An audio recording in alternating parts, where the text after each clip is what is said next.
और धुरंधर तो पक्की। धुरंधर देखी कि नहीं देखी? अक्षय खन्ना का डांस देखा कि नहीं देखा तुम?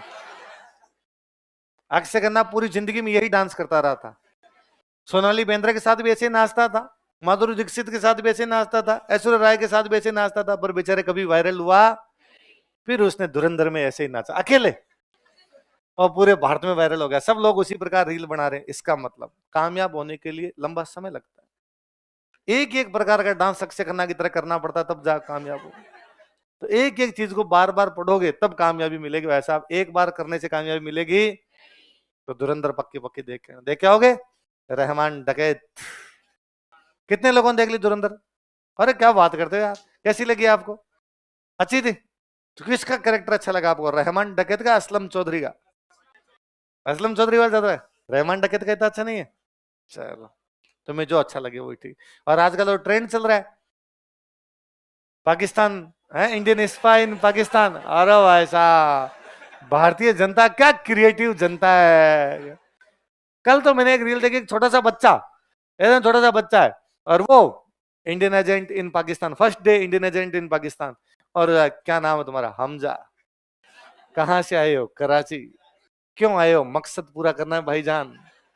इतने वो एक बैग देता है कि इस बैग को उठा के इधर से इधर रख दो। बच्चा बैग उठाता, बच्चे से बैग उठता नहीं, कहता है जय बजरंगबली। ना ना ना। या एक वो पंचायत वेब सीरीज देखी आपने? पंचायत, पंचायत वो जो जवाई होता है जो नाराज हो जाता है, हम तो चक्के वाली कुर्सी पे बैठेंगे। गजब बेइज्जती है, वो वाला डायलॉग है। आसिफ, आसिफ नाम है शायद उसका। अरे मैंने कल उसकी एक रील देखी, वो same Indian agent in Pakistan, पर उसने उल्टा दिखा रखा है कि मतलब वो पाकिस्तान में घुल मिल गया पूरी तरीके से। उसका बड़ा जोरदार है।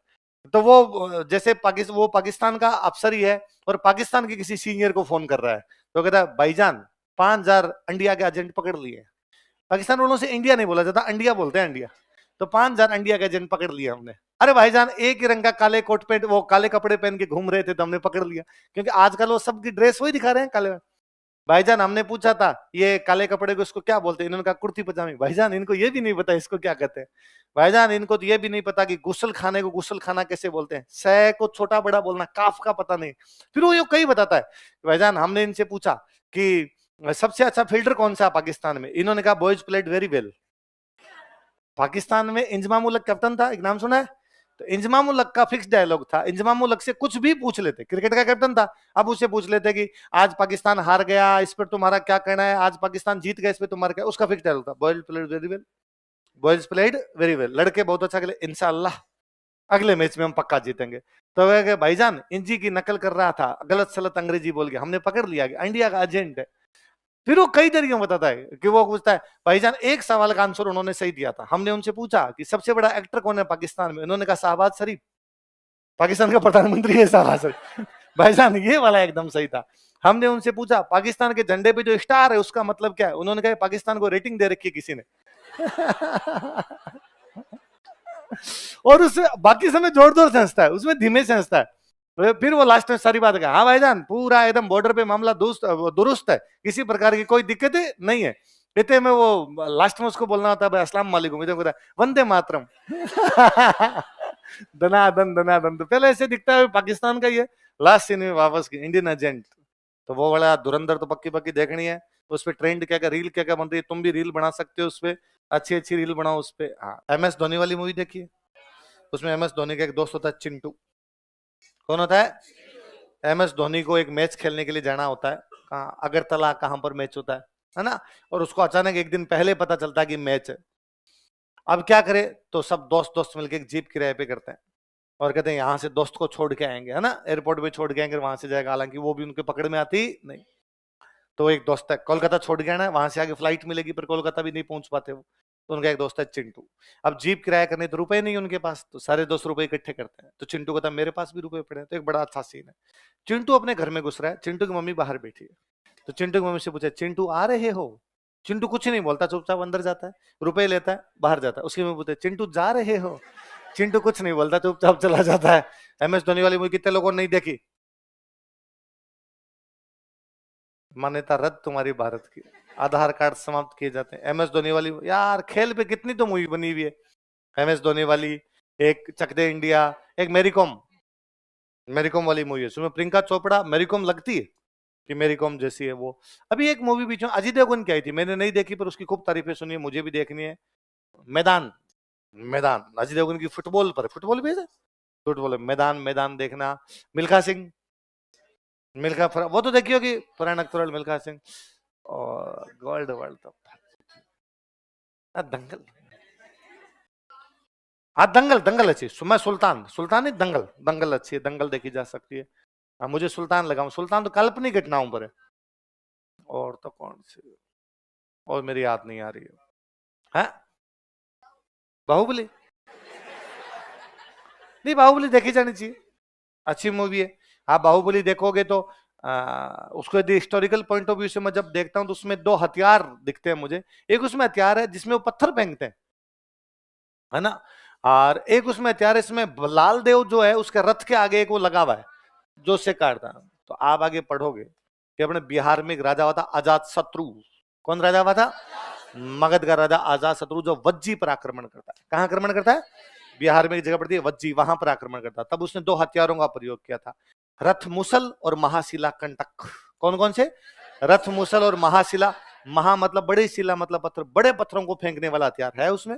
रथ मुसल, रथ के आगे मुसल लगा रखा है। तो उसमें अजात शत्रु वाले हथियार यूज में लिए में, हमने तो देखते आ रहे हैं मगर अजात शत्रु के हथियार है। बाहुबली वाला डायरेक्टर है, इसका मतलब हिस्ट्री थोड़ी बहुत तो पड़ी है। बाकी तो जो हिस्ट्री के जी, अब तो यार ठीक। कांतारा अच्छी, कांतारा देखी जानी चाहिए, कांतारा अच्छी मूवी है, लोकल भोमियोसा महाराज के बारे में, है ना। अक्सर बॉलीवुड की भारतीय फिल्मों में भारतीय संस्कृति का अपमान ही किया जाता है, देवी देवताओं को नीचा दिखाना, उनका अपमान करना, ये सब चीजें दिखाई जाती है। ये बड़ा कूल माना जाता है कि देवताओं के खिलाफ कैसे बोल गए।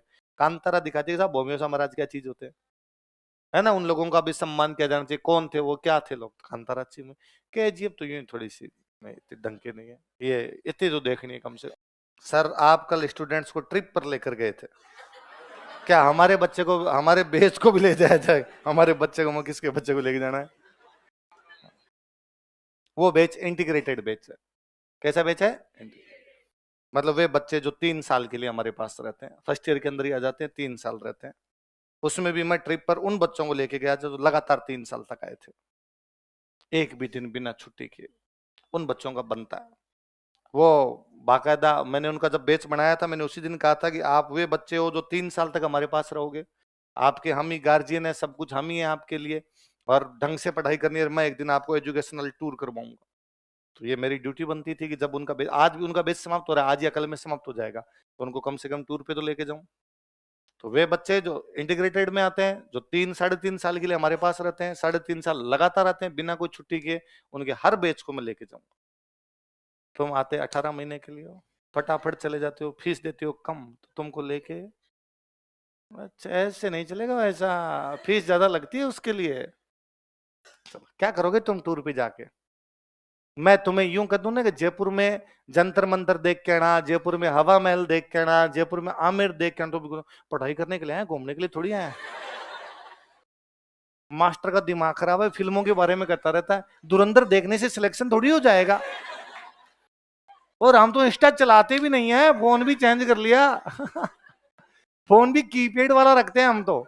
बातें तो आती तुम्हें ये, उस बैच को मैंने जो जो कहा उसने सब किया है। कल एक बच्चे ने मुझे आगे बताया कि सर मैंने पिछले 3 साल के अंदर 24 नॉवेल पढ़े हैं। मैं पूरे 3 साल कोचिंग आई हूँ सर, ये मेरे रिजल्ट्स हैं, मैंने 24 नॉवल पढ़े हैं। उसके पहले मैं नॉवेल्स के बारे में नहीं जानती थी। कैसे जानोगी? तुम 12th करते हमारे पास आ गई थी, तुझे नॉवल वगैरह का पता ही नहीं था, तुम यहाँ। उस बैच के कल बच्चे ने कहा सर मैं एक भी दिन अपसेंट नहीं हुई थी, एक भी दिन, सिंगल डे, बीमारी से हमारी कुछ भी नहीं, मैं पूरे आई थी। और मैंने तो अब भी मेरे पापा को कहा है कि ये हमारा 2 दिन बाद में बैच समाप्त हो जाएगा, पर मैं स्प्रिंग बोर्ड फिर भी जाऊंगी। और अब तक तो मैं दोपहर में 3 बजे जाती थी, शाम को 7 बजे आ जाती थी। अब तो मैं सुबह 8 बजे जाऊंगी, शाम को 8 बजे आऊंगी, टिफिन तैयार कर देना। यहाँ अपने एक आधा को रूम खाली रहता, उनमें बच्चे आके पढ़ते हैं। उन बच्चों में डेडिकेशन है भाई, इतने इतने साल तक। मैंने उनको, जिस दिन उन्होंने मुझे कहा ट्रिप पे लेके चलो, मैंने कहा मैं जयपुर दिखा देता हूँ तुम्हें। उन्होंने सर पूरा देख लिया आपने, हमें क्लास में जो जो बताया आपने कहा नारगढ़ देख के नाम गए सर। आपने कहा जयगढ़ देख के नाम जयगढ़ गए, आपने कहा जंतर मंत्र देख के नाम सब नोट्स, मुझे याद है मैंने एक दिन उनको कहा था जंतर मंत्र देख के ना मैं परसों क्लास में नोट्स चेक करूंगा, बच्चे नोट्स बना के लाए थे उस बैच में। अब एक बच्चा एब्सेंट हुआ, दिगंबर सिंह भरतपुर का एक बच्चा था, उसने एक दिन मुझे पूरे राजस्थान की हिस्ट्री पूरी सुनाई थी, जितना जो कुछ पढ़ा है, लो मैं खड़ा होता हूँ, मुझे माइक दीजिए, पूरा बोल के सुनाता हूँ।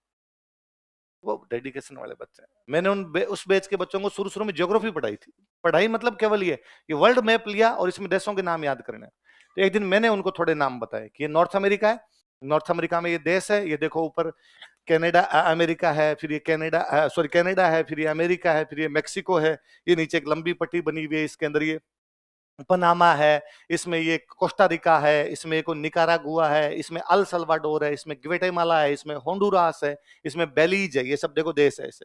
और ये देखो इधर छोटे छोटे देश, और इनको ग्रेटर एंटिलीज बोलते हैं, इनको लेसर एंटिलीज बोलते हैं, इसमें क्यूबा है, इसमें हैती है, इसके अंदर कोई आपके जमैका है, इसमें बारबाडोस है, इसमें डोमिनिको गणराज्य है, इसमें गुएना है, अलग अलग देशों के नाम बताए।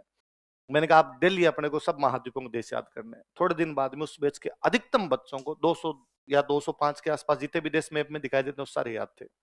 इवन 2-4 बच्चे तो ऐसे कि सर खाली मैप लगाए थे, हम बताना शुरू करते हैं यहाँ कौन सा देश है, यहाँ कौन सा देश है, यहाँ कौन सा देश है, यहाँ कौन सा देश है। मैंने उस बैच के बच्चों को, जब तक मैंने महीने सवा महीने क्लास ली थी शुरू शुरू में, बाद में मैं वापस लेने के लिए गया, तब मैंने कहा था डेली अखबार पढ़ के आना, तुम सुनाओगे। उस बैच के खूब सारे बच्चे डेली अखबार पढ़ के आते और डेली आके हमें खबरें बताते। कल 5 सीए पॉजिटिव खबर आई थी, नेगेटिव खबर आई थी, कहा मैंने भी आपको था अखबार पढ़ना, कितने लोगों ने पढ़ा होगा आपका राम जी जानता है।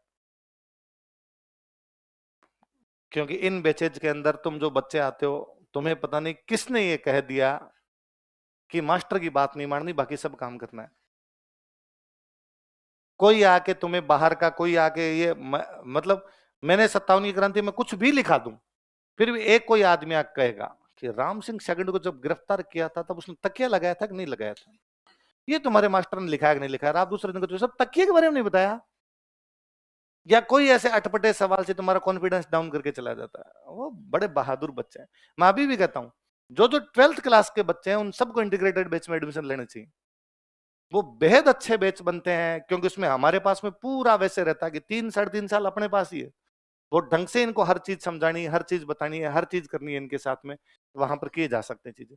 तो हमारे वाले बैचों में हमारे पास रहता है कि 18 महीने में बैच समाप्त करना है, वैकेंसी आ जाएगी, 100 प्रकार की और उलझने हमारे ऊपर भी रहती है, और तुम भी खुद भी उतने उलझे हुए रहते हो। इसलिए फर्स्ट ईयर के बच्चे इधर भी एडमिशन लेते हो, मेरा हमेशा सुझाव होता है कि इंटीग्रेटेड में क्यों नहीं जाते, वो बैच ज्यादा अच्छे हैं।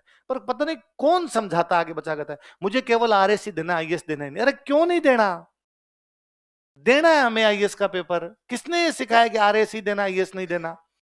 यहाँ कोई आके कोई भाई साहब उसको समझाता है, वो बाद में आके कहता है कि नहीं सर मैं तो इसी बैच में एडमिशन लूंगा, एक बार 18 महीने में कोचिंग कर लूंगा, फिर 18 महीने और आ जाऊंगा। मतलब मैं 2 बार कर लूंगा पर इंटीग्रेटेड में नहीं जाऊंगा, क्योंकि उसमें आप आईएएस की भी करवाते हो। मैं हमेशा कहता हूं 17 साल उम्र है, 1.5 साल में कोचिंग खत्म होगी, 18.5 फिर पेपर तो देना 21 में। घर पे पढ़ाई तो आज हो निकल हो। 17 साल की उम्र में 12th करके 3-3.5 साल हमारे पास रहे, 20.5-21 के आसपास एज होगी, अगला जो भी अटेम्प्ट आएगा कोचिंग से निकलते ही आएगा। सबसे अधिक कॉन्फिडेंस के अंदर होगे तुम उसमें।